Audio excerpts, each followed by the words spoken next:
नमस्कार दोस्तों, exam कांकर्स channel पे आपका स्वागत है। मैं केदारनाथ अपने आज का मुद्दा कार्यक्रम ए टू जेड में आपका स्वागत करता हूँ।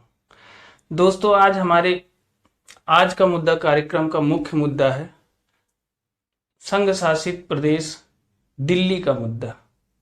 जैसा कि आप जानते हैं, सुबह जब आप आंख खोलते होंगे तो रोज अखबारों में, टीवी चैनलों पर, सोशल मीडिया के माध्यम से एक खबर लगातार फ्लैश की जा रही है और वो खबर ये है कि अरविंद केजरीवाल जी ने कहा है कि वह तिहाड़ जेल में रहते हुए दिल्ली के मुख्यमंत्री के पद का कार्यभार संभाले रहेंगे। मतलब उन्होंने इस्तीफा देने से मना कर दिया है। तो आपके दिमाग में यह खबर सुनते ही कई सवाल उठते होंगे, तुरंत ये चीजें फ्लैश करती होंगी कि क्या ऐसा हो सकता है कि कोई भी मुख्यमंत्री पद पे रहते हुए और जेल में रहे, इस्तीफा न दे। पहला सवाल तो यही है कि क्या ऐसा संभव है, ऐसा हो सकता है। दूसरी बात जो आपके मन में आती होगी, वो सबसे बड़ी बात यह है कि क्या हमारा संविधान केजरीवाल जी को ऐसा करने के लिए छूट प्रदान करता है। वह कहता है कि वह ऐसा अधिकार देता है कि वो जेल में रहते हुए दिल्ली के मुख्यमंत्री का कामकाज संभाले रखे, उन्हें इस्तीफा देने की कोई जरूरत नहीं है। और तीसरा सबसे बड़ा जो सवाल आपके मन में उठता होगा, आप ये सोच रहे होंगे कि क्या वास्तव में यह एक कोई संवैधानिक संकट का मुद्दा है या कोई और। आइए इस छोटी सी वीडियो के माध्यम से हम आपके इन प्रश्नों का जवाब तलाशने की कोशिश करते हैं और हमें भरोसा है कि इस वीडियो के समाप्त होते होते आपके मन में जो शंका के बादल हैं वो छट जाएंगे। तो चलिए शुरू करते हैं। आपका सबसे पहला सवाल ऐसा है कि क्या ऐसा हो सकता है। तो सबसे पहले पूरी क्रोनोलॉजी समझिए। जैसा कि आपको पता है कि दिल्ली के कथित शराब घोटाले के मामले में अरविंद केजरीवाल जी को इन्फोर्समेंट डायरेक्टरेट ने गिरफ्तार किया है और उन्हें तिहाड़ जेल में भेज दिया गया है। वर्तमान में वो तिहाड़ जेल में बंद है। लेकिन अरविंद केजरीवाल जी ने तिहाड़ जेल में रहते हुए दिल्ली के मुख्यमंत्री पद से इस्तीफा देने से मना कर दिया। अब आप सोच रहे होंगे कि क्या अरविंद केजरीवाल जी पहले ऐसे मुख्यमंत्री हैं जो जेल में चले गए। तो हाँ, ऐसा नहीं है कि कोई मुख्यमंत्री पद पे रहते हुए जेल की सजा उसे न हुई, लेकिन किसी भी मुख्यमंत्री ने पद धारण करते हुए जेल जाना उचित नहीं समझा। अरविंद केजरीवाल जी भारत के ऐसे पहले मुख्यमंत्री हैं जो पद पे रहते हुए जेल चले गए हैं और उन्होंने अपने पद से इस्तीफा देने से मना कर दिया है। अब आप सोच रहे होंगे कि केजरीवाल जी से पहले क्या किसी नेता को ऐसी सजा नहीं हुई थी। बिल्कुल हुई थी। ऐसा नहीं है कि केजरीवाल जी पहले ऐसे मुख्यमंत्री हैं जिन्हें ऐसी सजा दी गई है कि वो मुख्यमंत्री पद पे हैं फिर भी जेल चले गए हैं। इसके पहले आप देखिए, लालू प्रसाद यादव जी को जेल की सजा हुई थी मुख्यमंत्री पद पे रहते हुए, लेकिन उन्होंने जेल जाने से पहले अपने पद का त्याग किया और अपनी पत्नी राबड़ी देवी जी को वहां का मुख्यमंत्री निर्वाचित कराया। दूसरे नंबर पे सबसे बड़ी बात, अभी हाल ही में एक घटना हुई। हेमंत सोरेन जी झारखंड के मुख्यमंत्री पद पे रहते हुए उनको भी ईडी ने गिरफ्तार किया और भ्रष्टाचार का मामला उन पे था, लेकिन उन्होंने जेल जाने से पहले श्री चंपाई सोरेन जी को अपने जेल जाने से पहले उन्होंने इस्तीफा दिया और चंपाई सोरेन जी को मुख्यमंत्री निर्वाचित कराया। तो ऐसा नहीं है कि इसके पहले किसी को ऐसी सजा ही नहीं हुई है या किसी को मुख्यमंत्री पद पे रहते हुए ऐसा बताया नहीं गया कि भाई आप मुख्यमंत्री हैं और आपके खिलाफ सजा हो गई है, आपको ऐसे करना। सबके पहले इसके पहले हुआ, लेकिन सब ने मुख्यमंत्री पद पे रहते हुए जब उनको जेल जाने की नौबत आई तो उन्होंने सबसे पहले पद का त्याग किया और फिर वो जेल चले गए। अब आप सोच रहे होंगे केजरीवाल जी ने ऐसा क्यों नहीं किया। तो ये केजरीवाल जी का व्यक्तिगत विषय है, क्यों नहीं ऐसा किया। लेकिन जो संवैधानिक स्थिति है, आपके दिमाग में ये चल रहा होगा, क्या हमारा संविधान ऐसा आदेश देता है, ऐसा वो कहता है कि आप पद पे रह सकते हैं अगर आप जेल जाते हैं। तो हम आपको बताते हैं निश्चित रूप से ऐसा हो सकता है और हमारा संविधान किसी को भी बैन नहीं करता कि अगर वह जेल चला गया है तो उसे अपने पद का परित्याग करना चाहिए। सबसे बड़ी बात यह है कि जो हमारी संवैधानिक व्यवस्था है, जो उसका बेसिक सिद्धांत है, वो कहता है कि अगर किसी भी व्यक्ति पर केवल दोष लगा दिया जाए, केवल दोष लगाने से कोई व्यक्ति दोषी नहीं हो जाता जब तक उस पर दोष सिद्ध ना हो जाए। ये हमारे जो कॉन्स्टिट्यूशन है उसका मूल स्ट्रक्चर है वो कहता है कि खाली दोष लगाने से कोई दोषी नहीं हो जाता, जब तक उस पर कोई दोष सिद्ध ना हो जाए तब तक वह अपराधी नहीं है। सबसे बड़ी बात, सबसे पहला मामला यही है जो मूल कारण है। इस हिसाब से अगर देखा जाए तो संवैधानिक व्यवस्था के हिसाब से अभी तक अरविंद केजरीवाल जी पर केवल दोष लगाया गया है, लेकिन उन पर दोष सिद्ध नहीं हुआ। वो केवल एक कॉन्फ्लिक्ट, वो एक एक्यूज्ड है और उन पे अभी दोष सिद्ध नहीं हुआ। अभी तो ट्रायल होगा, अभी उनकी जांच जारी है, उनके ऊपर एक आरोप लगाया मात्र गया है। दूसरा आप एक है जनप्रतिनिधित्व अधिनियम। जनप्रतिनिधित्व अधिनियम जो है उस जनप्रतिनिधित्व अधिनियम 1951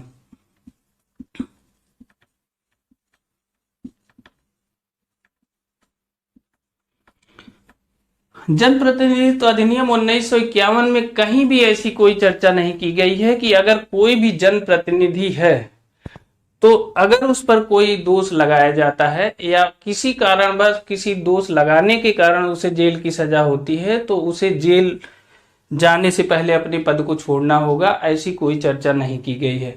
तो इसका मतलब आप ये समझ सकते हैं कि न तो हमारे संविधान में ऐसी कोई व्यवस्था है और न तो हमारे जनप्रतिनिधित्व अधिनियम में कोई ऐसी व्यवस्था है जिसमें यह कहा जा सके कि कोई व्यक्ति जिस पर दोष साबित नहीं हुआ है, अभी केवल दोष लगाया गया है और वो जेल गया है, उसे अपने पद का त्याग करना चाहिए। इसका मतलब यह है कि अगर कोई मंत्री है, कोई विधायक है, कोई सांसद है और उस पर दोष लगाया गया है तो वह जेल में रहते हुए भी अपने मंत्री पद से इस्तीफा नहीं दे सकता। अभी हाल ही में सुना होगा आपने, राज्यसभा सांसद जो संजय सिंह है आम आदमी पार्टी के, उनको भी जेल हुई थी, वो जेल में ही थे, लेकिन उसके बाद भी वो राज्यसभा निर्वाचित हुए और ऐसी व्यवस्था दी गई है कि अगर कोई जनप्रतिनिधि जेल में है तो उसे संसद में भाग लेने का भी अधिकार दिया गया है। तो संवैधानिक मुद्दे के हिसाब से अरविंद केजरीवाल जी अपनी जगह पर बिल्कुल सही हैं। वो अगर चाहें तो जेल में रहते हुए दिल्ली की शासन व्यवस्था चला सकते हैं, मुख्यमंत्री पद का कार्यभार, अपना जो कार्य संचालन है वो पूरी तरह। उसके बाद जो जेल सुपरिंटेंडेंट होता है वो उनके लिए वहां कुछ व्यवस्था करेगा और वो ऐसा रहते हुए, वहां रहते हुए दिल्ली के प्रशासन का काम बात देख सकते हैं, इसमें कोई समस्या नहीं है। तो अब आप सोच रहे होंगे कि समस्या कहाँ है, क्यों इतना शोर शराबा हो रहा है। जब अगर ऐसा ही था, किसी को जेल जाना नहीं था या जेल जाने पर किसी को पद का त्याग नहीं करना था, तो इतने मुख्यमंत्री जो जेल चले गए तो उन्होंने क्यों जो है पद का त्याग किया? उन्हें नहीं करना चाहिए था। आपको लगता होगा क्या लालू प्रसाद यादव जी जब मुख्यमंत्री पद पे रहते हुए उनको जेल जाना पड़ा तो उन्होंने क्यों इस्तीफा दिया? क्या उन्हें इस कानून के बारे में पता नहीं था? क्या वो ये नहीं जानते थे कि जनप्रतिनिधित्व अधिनियम की धारा 1951 में ऐसी कोई चर्चा नहीं है कि उन्हें जेल जाने का मतलब ये होता है कि वो पद का त्याग करें? तो आखिर अभी हाल ही में जब हेमंत सोरेन जी जेल गए तो उन्होंने क्यों पद का त्याग किया? उन्हें भी नहीं करना चाहिए था, जैसे केजरीवाल जी ने नहीं किया। आखिर इन लोगों ने पद का त्याग क्यों किया? नहीं करते तो भी कोई दिक्कत नहीं थी। उसके मूल में एक समस्या है, उसका जो मूल कारण है मैं आपको बताता हूं। अब मैं आपको बताता हूं कि लालू प्रसाद यादव जी, हेमंत सोरेन जी, इससे पहले जिन लोगों को मुख्यमंत्री पद पे रहते हुए जेल जाना पड़ा, उन्होंने अपने पद का त्याग क्यों किया और क्यों अरविंद केजरीवाल जी ने नहीं किया? देखिए, इसमें सबसे बड़ा अंतर है एक, वह है नैतिकता का अंतर। क्या है जो सबसे बड़ा अंतर है? वह नैतिकता का अंतर। जैसा हमने आपको पहले बता दिया कि न तो ऐसी कोई संवैधानिक व्यवस्था है, ना तो कोई ऐसी बात है जिसमें यह कहा जाए कि कोई भी जनप्रतिनिधि अगर उसको जेल हो जाता है तो उसे अपने पद का त्याग पत्र देना पड़ता है, लेकिन इसके बावजूद लोगों ने जेल जाने से पहले अपने पद का त्याग किया। लेकिन अरविंद केजरीवाल जी ने ऐसा नहीं किया। तो लालू प्रसाद यादव जी, हेमंत सोरेन जी, मुख्यमंत्री जयललिता जी, जब इनको जेल जाना पड़ा तो उन्होंने अपने पद का जो त्याग किया वो सिर्फ उस व्यवस्था के नाते ऐसा नहीं किया। उनके एक जो मुख्य अंतर है वह है नैतिकता का अंतर। अरविंद केजरीवाल जी ने एक अनैतिक परंपरा को शुरू करने का प्रयास किया है। अगर ऐसी ही स्थिति बनी रही और सभी लोग अपने पद पे धारण, इस समय कितने राज्यों के मुख्यमंत्रियों, मंत्रियों, कितने लोगों के खिलाफ भ्रष्टाचार के मुकदमे जारी हैं, ईडी के लगातार छापे हैं, ईडी की लगातार कार्रवाई हो रही है। अगर ऐसी ही स्थिति बनी रही तो कुछ दिन में कोई भी मंत्री, कोई भी एमएलए, कोई भी एमपी, कोई भी मुख्यमंत्री, कोई अपने पद से इस्तीफा नहीं देगा और एक स्थिति ऐसी आ जाएगी कि जेलों में सचिवालय को स्थानांतरित करना पड़ेगा, क्योंकि जो जनता का काम है वो तो हो नहीं पाएगा। सारे लोग कन्विक्टेड होकर जेल चले जाएंगे, जितने लोगों पे आरोप सिद्ध होगा वो जेल चले जाएंगे। अगर वो अपने पद का त्याग नहीं करेंगे तो सबसे बड़ी समस्या यही होगी कि जनता का काम रुक जाएगा, सारी समस्याएं पैदा हो जाएंगी। तो सचिवालय को उनकी सुविधा के लिए सारे उसके सचिवालय जेलों में स्थानांतरित करने पड़ेंगे। और यही एक अनैतिक परंपरा की शुरुआत अरविंद केजरीवाल जी कर रहे हैं, जो इसके पहले किसी भी नेता ने ऐसा करने की न तो हिम्मत समझी और न तो जुर्रत उठाई। 1975 को जब इलाहाबाद हाईकोर्ट ने एक मुकदमे में यह कहा कि इंदिरा गांधी जी अपने पद के योग्य नहीं है, उन्हें पद छोड़ना होगा, तो उस समय जेपी का आंदोलन चल रहा था। उस समय जेपी जी से एक पत्रकार ने पूछा कि अगर इंदिरा जी ने अपना पद नहीं छोड़ा तो क्या होगा। तो जेपी जी थोड़ी देर सोचे और सोचने के बाद उन्होंने कहा कि अनर्थ हो जाएगा। वही स्थिति हुई, इंदिरा जी ने इमरजेंसी लगाई, लेकिन 1977 में वही जनता ने उनको उतार दिया। जनता ने उनको नहीं रहने दिया, क्योंकि जनता का ही शासन चलता है। सबसे बड़ी बात तो ये है। बाद में इसको आगे चलते हुए सबको ये पता है कि जो वोट का अधिकार है वो अंततः जनता के पास है, उसी के पास सबको जाना है। तो उस अनर्थ और उसको बचाने के लिए लोगों ने, जब भी वो उनको जेल जाना पड़ा तो उन्होंने पहले पद का त्याग किया। अरविंद केजरीवाल जी ने इस नई परंपरा को शुरू करने की धृष्टता दिखाई है। अगर वो ऐसा करते हैं तो आने वाले समय में आपको बहुत सी ऐसी समस्याएं पैदा हो जाएंगी जिसमें आपको लगेगा कि सारा सचिवालय और सारा प्रशासन जेलों के अंदर रहेगा, मुख्यमंत्री जेल में रहेगा, मुख्यमंत्री ऑफिस खाली पड़ी रहेगी, वहीं अंदर से मुख्यमंत्री काम करेगा। आपको एक बात बताएं कि एक बार सुप्रीम कोर्ट में एक मामला गया था।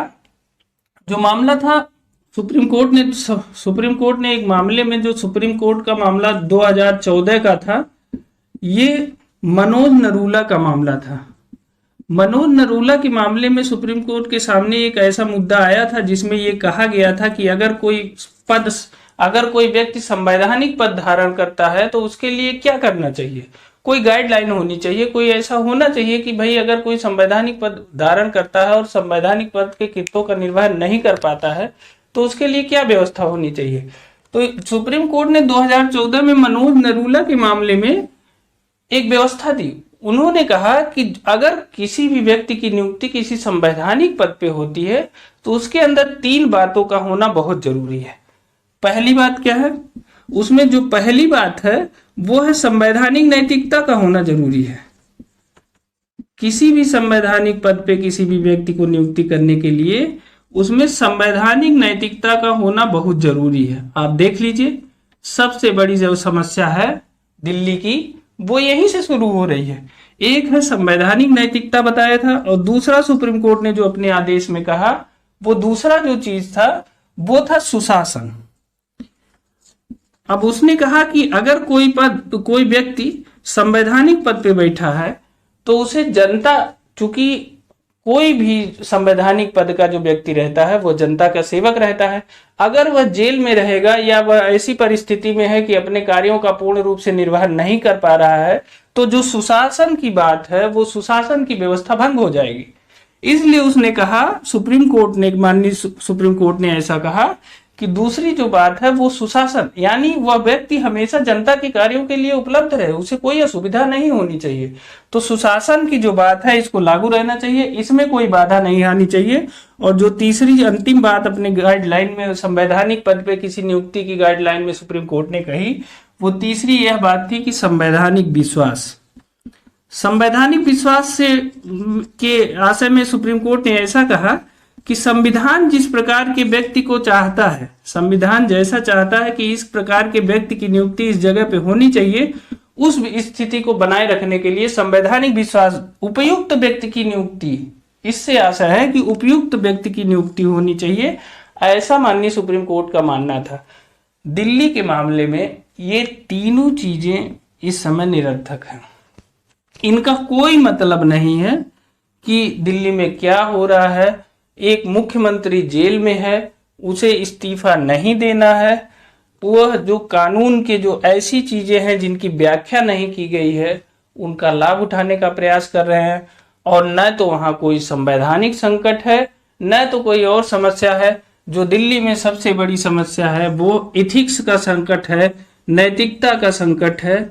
और यह संकट अगर अरविंद केजरीवाल जी ने ऐसी परंपरा को शुरू किया तो आने वाले समय में भारत के किसी भी राज्य में या कहीं भी यह विकराल रूप धारण कर लेगा। आप मान लीजिए एक से अधिक राज्यों में ऐसी समस्या आ सकती है, क्योंकि जिस हिसाब से नेता भ्रष्टाचार में लिप्त रह रहे हैं, जिस हिसाब से उनके खिलाफ कार्रवाई हो रही है और भ्रष्टाचार उन्मूलन का देश में एक आंदोलन जैसा कार्य चल रहा है, उस हिसाब से जितने लोग उसमें होते जाएंगे, शामिल होते जाएंगे, वो जेल जाते जाएंगे। अगर इस परंपरा को, इस अनैतिकता को शुरू कर दिया अरविंद केजरीवाल ने, तो मानिए कि आने वाले समय में बहुत से लोग जेलों में बंद हों, बहुत से नेता पद पे रहते हुए, मंत्री पद पे रहते हुए जेलों में रहेंगे और वो अपना त्याग पत्र नहीं देंगे। तब फिर अंततः संसद को या सुप्रीम कोर्ट को, जो सुप्रीम कोर्ट ने यह गाइडलाइन बनाई है वो इसीलिए बनाई है कि इन चीज़ों का पालन किया जाए, इस पे विचार किया जाए, लोग इसका पालन करें। लेकिन अगर ऐसी स्थिति बनी रही, यह स्थिति भयावह होने से पहले फिर संसद को या सुप्रीम कोर्ट को इसमें दखल देना पड़ेगा और कोई ना कोई बीच का रास्ता ऐसा निकालना पड़ेगा कि जिससे ऐसी सिचुएशन ना पैदा हो कि कोई पद धारण करने वाला व्यक्ति जेल से ही शासन कार्य चलाए। तो हमें जहां तक भरोसा है कि अब आपको ये सारी बातें पता चल गई होंगी और आप यह बात समझ गए होंगे कि वास्तव में दिल्ली का जो संकट है वह संवैधानिकता का नहीं बल्कि नैतिकता का संकट है। तो आज के लिए इतना ही। अगर आपको अच्छा लगे तो यह वीडियो शेयर करिए, लाइक करिए और सब्सक्राइब जरूर करिए। बहुत बहुत धन्यवाद।